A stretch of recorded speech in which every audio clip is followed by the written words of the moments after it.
नमस्कार दोस्तों, ढोल में पोल चैनल में आप सब मित्रों का हार्दिक स्वागत करता हूं। दोस्तों, महादेव जी यानी शिव जी का राजा दक्ष द्वारा यानी उनके ससुर के द्वारा अनार्य होने के नाते, चूँकि वो आर्य थे, ब्रह्मा पुत्र थे और ब्रह्मा आर्य थे, आर्यों के देवता थे, ब्राह्मणों के जनक थे, ब्राह्मणों के आराध्य हैं, ब्राह्मण थे ब्रह्मा जी। तो उनके पुत्र भी निश्चित ही प्रजापति दक्ष ब्राह्मण ही हुए और नारद भी उनके पुत्र हैं, इसलिए उनको भी ब्राह्मण ही माना जाता है। दोस्तों, तो जिस तरह से महादेव का उनके ससुर प्रजापति दक्ष ने अपमान किया, वो जो है रुद्र संहिता में ये जो है शिवपुराण है, गीता प्रेस गोरखपुर का है। दोस्तों, इसमें रुद्र संहिता पृष्ठ 203 पर ये प्रकरण दिया हुआ है, जो बड़ा रोचक है, देखने लायक है कि किस तरह से जो है शिव जी का अपमान करते हैं राजा दक्ष जी।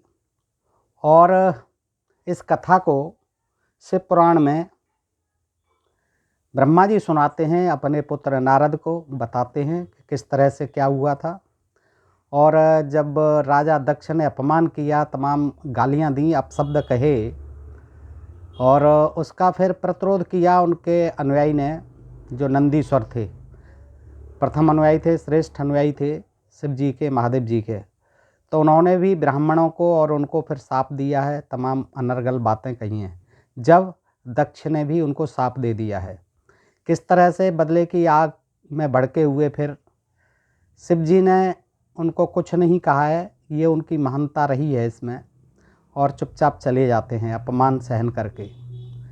दोस्तों, यही प्रकरण जो है चतुर्थ स्कंध, ये श्रीमद् भागवत सुधा सागर है, गीता प्रेस गोरखपुर की है। दोस्तों, इसमें भी चतुर्थ स्कंध में है, ये भगवान शिव और दक्ष प्रजापति का मनोमालिन्य नाम से है। और इसमें विदुर जी पूछते हैं और श्री मैत्रेय जी बताते हैं। तो दोस्तों, ये संक्षेप में ही है और हम इसको प्रकरण को पहले देख लेते हैं इससे शिव पुराण से। देखिए इसमें क्या कहते हैं और उसमें क्या कहते हैं, लगभग कहानी एक सी है। तो दोस्तों, हम देख लेते हैं संक्षेप में कि पहले देखते हैं, इसमें रुद्र संहिता में दिया हुआ है कि ब्रह्मा जी कहते हैं कि हे नारद, पूर्व काल में समस्त महात्मा मुनि प्रयाग में एकत्र हुए थे। प्रयाग में वहाँ सम्मिलित तो हुए, उन सब महात्माओं का विधि विधान से एक बहुत बड़ा यज्ञ हुआ, यज्ञ कर रहे थे सभी महात्मा लोग। उस यज्ञ में सनकादि सिद्धगण, देवर्षि, प्रजापति, देवता तथा ब्रह्म का साक्षात करने वाले ज्ञानी भी पधारे थे। मैं भी मूर्तिमान महातेजस्वी निगमों और आगमों से युक्त हो सपरिवार वहाँ गया था। ब्रह्मा जी कहते हैं मैं भी प्रयाग गया था।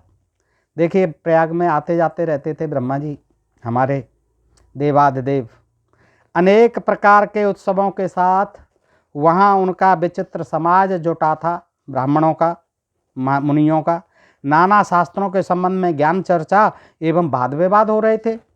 मुने, हे नारद, उसी अवसर पर सती तथा पार्षदों के साथ त्रिलोक हितकारी, सृष्टिकर्ता एवं सबके स्वामी भगवान रुद्र भी वहाँ आ पहुँचे। भगवान रुद्र भी वहाँ आ पहुँचे अपनी सती के साथ और अन्य पार्षदों के साथ, जैसे नंदीश्वर महाराज।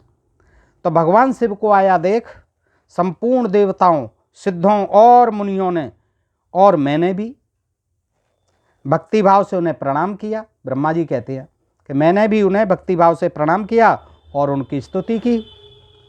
फिर शिव की आज्ञा पाकर सब लोग प्रसन्नतापूर्वक यथास्थान बैठ गए। यहाँ ये दिखाया कि ब्रह्मा जी द्वारा भी पूजित थे महादेव जी, और वो महेश जी की आज्ञा पा करके सारे लोग, सारे देवता बैठ गए। भगवान का दर्शन पाकर सब लोग संतुष्ट थे और अपने सौभाग्य की सराहना करते थे कि हम धन्य हो गए आज महादेव जी का दर्शन करके। इसी बीच में प्रजापतियों के भी पति प्रभु दक्ष, जो बड़े तेजस्वी थे, अकस्मात घूमते हुए प्रसन्नतापूर्वक वहाँ आ गए। घूमते हुए आए, अकस्मात, उन्हें बुलाया नहीं गया था, वो घूमते हुए अकस्मात आ गए। वे मुझे प्रणाम करके, ब्रह्मा जी कह रहे हैं, वे मुझे प्रणाम करके मेरी आज्ञा लेके वहाँ बैठ गए। दक्ष उन दिनों समस्त ब्रह्मांड के अधिपति बनाए थे, ब्रह्मा जी नहीं बनाए थे वो, यानी सारे ब्रह्मांड के अधिपति बना दिए थे, अतएव सबके द्वारा सम्मानीय थे। फिर भी वो बुलाए नहीं गए थे, फिर भी ब्रह्मा जी को प्रणाम करके वो बैठ गए। परंतु अपने इस गौरवपूर्ण पद को लेकर उनके मन में बड़ा अहंकार था। राजा दक्ष के मन में बड़ा अहंकार था कि मैं तो प्रजापति हूँ सारे ब्रह्मांड का, क्योंकि वे तत्व ज्ञान से शून्य थे। देखिए ब्रह्मा जी अपने पुत्र की विशेषता बताते हैं, क्योंकि वे तत्व ज्ञान से शून्य थे, कुछ नहीं जानते थे। उस समय समस्त देव ऋषियों ने नतमस्तक हो स्तुति और प्रणाम के द्वारा दोनों हाथ जोड़कर उत्तम तेजस्वी दक्ष का आदर सत्कार किया। बैठ गए जब ब्रह्मा जी की आज्ञा से, तब उनका जो है सारे ऋषियों ने, देवर्षियों ने जो थे नतमस्तक हो करके प्रणाम किया, उनका स्तुति की, उनकी आदर सत्कार किया। परंतु जो नाना प्रकार के लीला विहार करने वाले सबके स्वामी और उत्कृष्ट लीलाकारी स्वतंत्र परमेश्वर हैं, उन महेश्वर ने उस समय दक्ष को मस्तक नहीं झुकाया। क्यों झुकाएं? वो महादेव थे, उन्होंने बैठे रहे। महादेव जी ने, सबने उनको सिर झुकाया, लेकिन महादेव जी ने सिर नहीं झुकाया। वे अपने आसन पर बैठे ही रह गए, खड़े होकर दक्ष का स्वागत नहीं किया। महादेव जी को वहाँ मस्तक झुकाते न देख मेरे पुत्र, देखिए ब्रह्मा जी कहते हैं, मेरे पुत्र प्रजापति दक्ष मन ही मन अप्रसन्न हो गए। उनके अंदर ईगो था कि इस महादेव ने तो मेरा सम्मान भी नहीं किया, सब देवताओं ने मेरा सम्मान किया, सब ब्राह्मण मुनियों ने सम्मान किया, यदि ये ब्रह्मा जी ने भी खुद मुझे बैठने को कहा सत्कार सहित, किंतु ये महादेव जी को तो बड़ा घमंड है, इन्होंने तो उठ करके मेरा स्वागत भी नहीं किया। ऐसा सोचने लगे राजा दक्ष। उन्हें रुद्र पर सहसा क्रोध हो आया। स्वाभाविक था, उनके भी ईगो था। वे ज्ञान शून्य तथा महान अहंकारी होने के कारण महाप्रभु रुद्र को क्रूर दृष्टि से देखकर सबको सुनाते हुए उच्च स्वर से कहने लगे। देखिए क्या कहने लगे सबको सुना करके। क्रोध आया भारी और अहंकार में भरे हुए थे दक्ष जी। तो दक्ष कहते हैं कि ये सब देवता, असुर, श्रेष्ठ ब्राह्मण तथा ऋषि मुझे विशेष रूप से मस्तक झुकाते हैं, परंतु वह जो प्रेतों और पिशाचों से घिरा हुआ महामनुष्य बनकर बैठा है, वह दुष्ट मनुष्य के समान क्यों मुझे प्रणाम नहीं करता। ये साधारण सा मनुष्य, ये महामनुष्य बनकर के यहाँ बैठा हुआ है, जो भूत और प्रेतों पिशाचों से घिरा रहता है, और वो मुझे प्रणाम क्यों नहीं करता। शमशान में निवास करने वाला यह निर्लज्ज जो मुझे इस समय प्रणाम नहीं करता, इसका क्या कारण है बताइए सब लोग। इसका क्या कारण है? ये निवास करता है, शमशानों में रहता है, वहाँ निर्लज्ज है, और ये मुझे प्रणाम नहीं करता, इसका क्या कारण है? इसके वेदोक्त कर्म लुप्त हो गए हैं, ये वेदों को नहीं मानता है। इसका मतलब अनार्य थे महादेव जी। स्पष्ट हो जाता है, जो वेदों को नहीं मानता है, वेदों में साफ लिखा हुआ है नास्तिक है, अनार्य है। तो ये जो है वेदोक्त कर्म इसके लुप्त हो गए हैं, ये वेदों को नहीं मानता है। यह भूतों और पिशाचों से सेवित हो। भूत पिशाच यही थे उस समय के राक्षस और असुर, अनार्य। भूत प्रेत नाम दे दिया था आर्यों ने उन्हें। ये भूत प्रेतों से पिशाचों से सेवित हो मतवाला बना फिरता है और शास्त्रीय विधि की अवहेलना करके नीति मार्ग को सदा कलंकित किया करता है, नीति मार्ग को कलंकित करता है, शास्त्रों की अवहेलना करता है। ये इसके साथ रहने वाले या इसका अनुसरण करने वाले लोग पाखंडी हैं, दुष्ट हैं, पाखंडी, दुष्ट, पापाचारी, और ब्राह्मणों को देखकर उद्दंडता पूर्वक उनकी निंदा करने वाले होते हैं। देखिए ये दक्ष के मुंह से कहलवा दिया इन आर्य ब्राह्मणों ने। किसके लिए? अनार्य महादेव के लिए।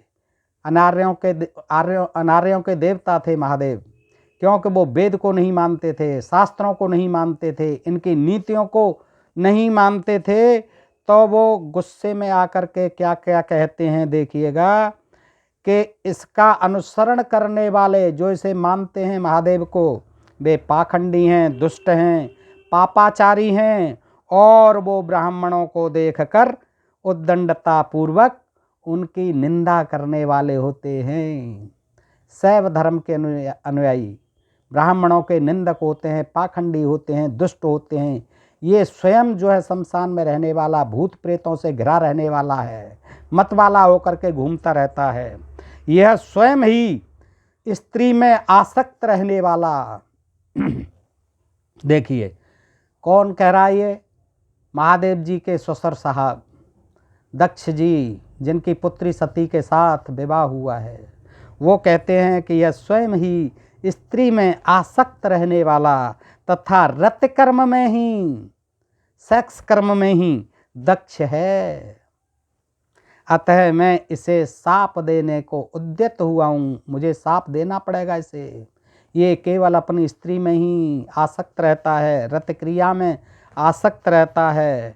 यह रुद्र, देखिए ये विशेष बात बताते हैं दक्ष जी कि यह रुद्र चारों वर्णों से पृथक, अब 4 वर्ण ब्राह्मण, क्षत्रिय, वैश्य, शूद्र से पृथक 5वां वर्ण मान लिया जाता है अछूतों को, अस्पृश्यों को। तो ये 5वां वर्ण में गिनती करते हैं कि ये चारों वर्णों से भी पृथक है और कुरूप है। देखिएगा 204 पृष्ठ पर है, संक्षिप्त शिव पुराण में है दोस्तों। किस तरह से महादेव जी का अनादर और अपमान इस पुराण में भी किया गया है, देखिएगा। तो वो कहते हैं कि मैं इसे साप देने को उद्यत हुआ हूँ। यह रुद्र चारों वर्णों से पृथक और कुरूप है, पहले नहीं दिखाई देता था। इसका मतलब था सती ने जो है उसकी बगैर इच्छा के शादी की थी, लव मैरिज की थी, गंधर्व विवाह किया था। तो कहता है इसे यज्ञ से बहिष्कृत कर दिया जाए, महादेव को यज्ञों से इसे बहिष्कृत कर दिया जाए, क्योंकि वो ब्रह्मांड के अधिपति बना दिए गए थे, दक्ष प्रजापति बना दिए गए थे। तो वो प्रजापति होने के नाते कहते हैं कि इसे यज्ञ से बहिष्कृत कर दिया जाए, क्योंकि यह चारों वर्णों से पृथक है, कुरूप है। यह शमशान में निवास करने वाला तथा उत्तम कुल और जन्म से हीन है। उत्तम कुल, ब्राह्मण, क्षत्रिय, वैश्य 3 ही कुल उत्तम होते हैं। ये उत्तम कुल से हीन है, शूद्र है, अछूत है, अनार्य है।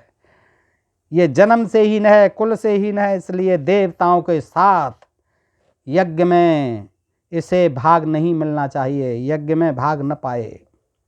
अब ब्रह्मा जी आगे सुनाते हुए कहते हैं कि नारद, दक्ष की कही हुई यह बात सुनकर भृगु आदि बहुत से महर्षि रुद्रदेव को दुष्ट मानकर देवताओं के साथ उनकी निंदा करने लगे। सारे देवता और भृगु ब्राह्मण, भृगु विष्णुपुत्र, भृगु आदि बहुत से महर्षि रुद्रदेव को दुष्ट मानकर देवताओं के साथ सारे लोग निंदा करने लगे महादेव जी की, दक्ष की बात सुनकर। लेकिन नंदी को बड़ा रोष हुआ, उसके नेत्र चंचल हो उठे नंदीश्वर के, और वे दक्ष को शाप देने के विचार से तुरंत इस प्रकार बोले। क्या बोले नंदीश्वर, देखिएगा।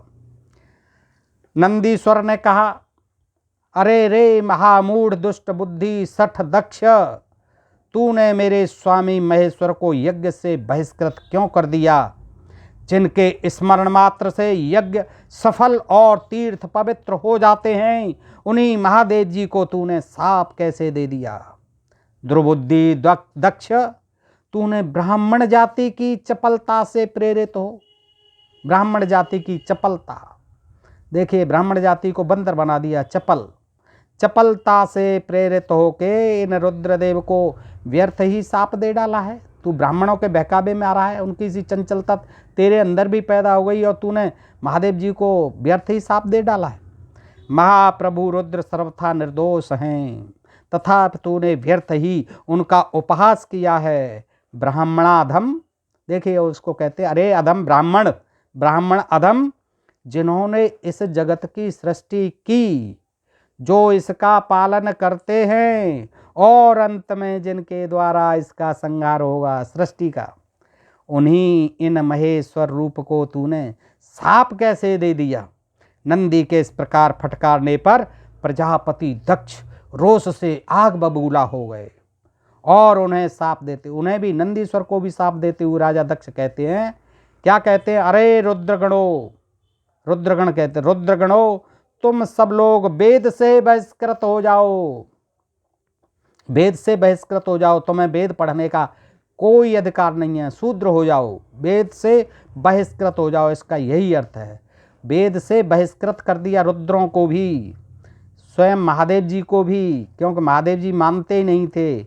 इसमें देखा हुआ है, मैं अपनी तरफ से कुछ नहीं कह रहा हूँ दोस्तों, ये पढ़ने से, अध्ययन करने से, इन्हीं शास्त्रों के मनन करने से सब कुछ ज्ञान हो जाता है कि इनमें कैसी दो तरह की दोगली बातें लिखी हुई हैं। एक तरफ महादेव नाम रख दिया है, एक तरफ उनके लिंग की भी पूजा करते हैं और एक तरफ उनका ये अपमान भी करते हैं नारियों की तरह, राक्षसों के देवता, भूत प्रेतों के, पिशाचों के देवता बता के। तो आगे कहते हैं दक्ष जी कि तुम लोग सब लोग वेद से बहिष्कृत हो जाओ, जो जो महादेव के अनुयायी हैं, उनके सेवक हैं, भक्त हैं, अनुचर हैं, दास हैं, गण हैं, सब वेद से बहिष्कृत हो जाओ। वैदिक मार्ग से भ्रष्ट तथा महर्षियों द्वारा परित्यक्त होकर त्यागे जाने पर पाखंडवाद में लग जाओ। तुम सब पाखंडी हो, पाखंडवाद में लग जाओ और शिष्टाचार से दूर रहो। यानी कि ब्राह्मणों में ही, वैदिक लोगों में ही सारा शिष्टाचार होता है और बाकी सब में पाखंड होता है, शिष्टाचार से दूर रहते हैं वो। सिर पर जटा और शरीर में भस्म एवं हड्डियों के आभूषण धारण करके मद्यपान में आसक्त रहो।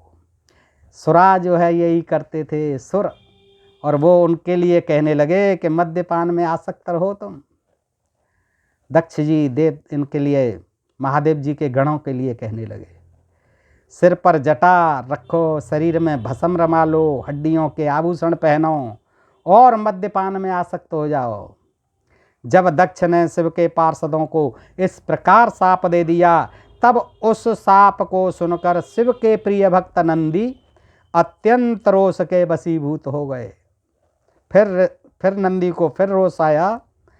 शिलाद पुत्र नंदी भगवान शिव के प्रिय पार्षद और तेजस्वी हैं। वे गर्व से भरे हुए महादुष्ट दक्ष को तत्काल इस प्रकार उत्तर देने लगे। क्या कहते हैं नंदीश्वर, अरे सठ दुर्बुद्ध दक्ष, तुझे शिव के तत्व का बिल्कुल ज्ञान नहीं है, अतः तूने शिव के पार्षदों को व्यर्थ ही शाप दे दिया है।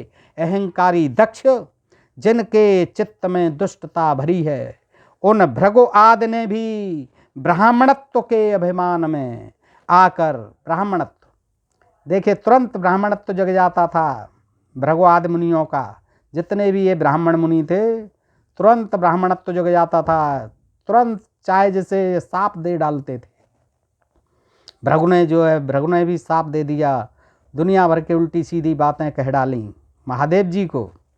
तो वो सही कहते हैं नंदीश्वर, अतः यहाँ जो भगवान से, रुद्र से विमुख तुझ जैसे दुष्ट ब्राह्मण विद्यमान हैं, भृगु जी को कहते हैं, उनको मैं रुद्र तेज के प्रभाव से ही साप दे रहा हूँ। मैं भी रुद्र तेज से प्रभाव से साप देता हूँ तुझे, ऐसे तेरे जैसे ब्राह्मणों को जो अभिमानी हैं, दुष्ट हैं, ब्राह्मण विद्यमान हैं, जो भगवान रुद्र से विमुख हैं, ऐसे दुष्ट ब्राह्मणों को मैं साप देता हूँ, रुद्र तेज के प्रभाव से साप देता हूँ। तुझ जैसे ब्राह्मण कर्म फल के प्रशंसक वेदवाद में फंसकर वेद के तत्व ज्ञान से शून्य हो जाएं। तेरे जैसे ब्राह्मण क्या हों, जो कर्म फल के प्रशंसक बनते हैं, वेदवाद में फंसे रहते हैं, ऐसे ही फंसे रहें, वे वेद के तत्व ज्ञान से शून्य भी हो जाएं। वे ब्राह्मण सदा भोगों में तन्मय रहकर स्वर्ग को ही सबसे बड़ा पुरुषार्थ मानते हुए स्वर्ग से बढ़कर दूसरी कोई वस्तु नहीं है ऐसा कहते रहें, बस इसी स्वर्ग नरक के चक्कर में पड़े रहें। तभी से ये नंदीश्वर का जो है साप इन ब्राह्मणों को लगा हुआ है। ये स्वर्ग नरक से बाहर नहीं निकल सकते, जो काल्पनिक स्वर्ग नरक इन्होंने बना रखे हैं। तो नंदीश्वर ने कह दिया कि तुम सदा भोगों में तन्मय रहो, भोग विलास में तन्मय रहकर स्वर्ग को ही बस पुरुषार्थ मानते रहो। कि हमारा उद्देश्य केवल स्वर्ग प्राप्त कर लेना है, इसके लिए चाहे हमें कुछ भी करना पड़े। तो स्वर्ग को ही सबसे बड़ा पुरुषार्थ मानते हुए स्वर्ग से बढ़कर दूसरे कोई वस्तु नहीं है, ऐसा कहते रहें। तथा क्रोध, लोभ और मद से युक्त हो निर्लज्ज भिक्षुक बने रहें, भिखारी बने रहो। निर्लज्ज, वो भी निर्लज्ज किससे? काम, क्रोध, लोभ और मद से युक्त हो करके। ये नंदीश्वर का साप इन ब्राह्मणों को आज भी लगा हुआ है। आज भी यही काम करते हैं, काम, लोभ, मद में युक्त हो करके निर्लज्ज भिक्षुक बने हुए हैं, कथा कहानी कहते रहते हैं और वहाँ इकट्ठा करते रहते हैं धनमाल। दोस्तों, मैं नहीं कह रहा हूँ, ये ग्रंथ कह रहा है, नंदीश्वर महाराज का साप है, ये अपना प्रभाव आज भी दिखा रहा है। कितने ही ब्राह्मण वेद मार्ग को सामने रखकर शूद्रों का यज्ञ कराने वाले, देखिए वो भी सही ज्ञान दे रहे हैं क्या। कितने ही ब्राह्मण वेद मार्ग को आधार बनाकर, वेद मार्ग का नाम लेकर, सहारा लेकर शूद्रों का यज्ञ कराने वाले और दरिद्र होंगे। अब कलयुग में शूद्रों को भी कथा सुनाएंगे, शूद्रों के यहाँ भी यज्ञ करेंगे, क्योंकि उन्हें पैसा चाहिए। अब वो वेदों की बात नहीं मानते कि शूद्रों को वेद पढ़ने का, सुनाने का अधिकार नहीं है, सुनने सुनाने का। लेकिन नंदीश्वर ने जब से शाप दे दिया, तब से ब्राह्मण वेद मार्ग को सामने रखकर शूद्रों का यज्ञ कराने वाले और दरिद्र होंगे। फिर भी दरिद्र होंगे क्योंकि शूद्र ज़्यादा नहीं दे पाएंगे। राजा बहुत माल देते थे, हजारों हजारों, लाखों लाखों, करोड़ों करोड़ों दान देते थे, गायों के और तमाम सोना चांदी देते थे। तो वो दरिद्र ही रहेंगे, सदा दान लेने में ही लगे रहेंगे, बस इकट्ठा करते रहेंगे, मांगते रहेंगे दान। कहीं भी कोई भी यात्री दिखा, उससे दान, लाओ दान। हर तीर्थ क्षेत्र में जमे रहोगे तुम ब्राह्मणों, और दान लेने में ही लगे रहेंगे। दूषित दान ग्रहण करने के कारण तुम सबके सब नरकगामी होंगे। देखिए, ये भी कह दिया नंदीश्वर महाराज ने कि तुम जो है दूषित दान, चाहे जिसका दान लोगे, चाहे पाप कर्म करके ला रहा है, बेईमानी, ठगी, तस्करी, जो भी करके ला रहा है, उससे दान लोगे तो क्या होगा? तुम सब नरकगामी होंगे। दक्ष सुन, उनमें से कुछ ब्राह्मण तो ब्रह्म राक्षस भी होंगे, ब्रह्म राक्षस हो जाएंगे, राक्षसों जैसे हो जाएंगे ब्राह्मण, तो वो ब्रह्म राक्षस ही कहे जाएंगे। तो तुम में से कुछ ब्राह्मण तो ब्रह्म राक्षस भी होंगे, जो परमेश्वर शिव को सामान्य देवता समझकर उनसे द्रोह करता है। सामान्य देवता समझकर उनसे द्रोह करता है, वह दुष्ट बुद्धि वाला प्रजापति दक्ष तत्व ज्ञान से विमुख हो जाए। विमुख तो था ही। और ये देखिए रोचक कथा कौन सुना रहे हैं? ब्रह्मा जी। किसे सुना रहे हैं? अपने बेटे नारद को। किसकी कथा है? अपने ही बेटे दक्ष प्रजापति की। किसका अपमान कर रहा है? अपने ही दामाद का, महादेव जी का। तो अब जो है नंदीश्वर साप देते हुए कह रहे हैं कि रे प्रजापति दक्ष, तू तत्व ज्ञान से विमुख हो जा। यह विषय सुख की इच्छा से, कामना रूपी कपट से युक्त धर्म वाले गृहस्थाश्रम में आसक्त रहकर कर्म कांड का तथा कर्म फल की प्रशंसा करने वाले सनातन वेदवाद का ही विस्तार करता रहे।